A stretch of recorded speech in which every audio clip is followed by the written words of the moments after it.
د کوچلاغ په سیمه کې ډي ایچ ای ته نږدې یو افسوسناکه او شدیده ټریفیکي پیښه رامنځته سوې ده. د لومړنیو معلوماتو له مخې په دغه پیښه کې په یوه ګاډۍ کې سپاره 3 ښځې، یو سړی او 4 میاشتنی ماشوم پر ځای جان بحق سوي دي. په داسې حال کې چې یوه ښځه سخته ټپي سوې ده او روغتیایي حالت یې ډېر نازک دی. د سرچینو له مخې د جان بحق سوو ټولو کسانو تعلق د پښین ضلعې سره دی.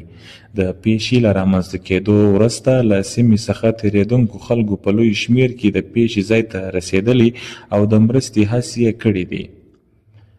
په پیښه کې ښکېل دویمه ګاډۍ ټول کسان محفوظ پاتې سوي او هغوی ته هیڅ ډول زیان نه دی اوښتی.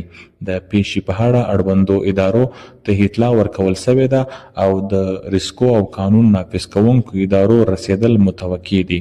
د پیښې د رامنځته کېدو لاملونه تر اوسه نه دي معلوم سوي.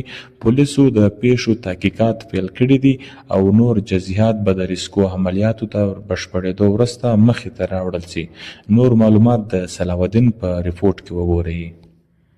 صاحب دا پر بایپاس دا ډي ایچ ای سره پر دا د یارو پر بایپاس باندې اکسیډنټ شوی دی.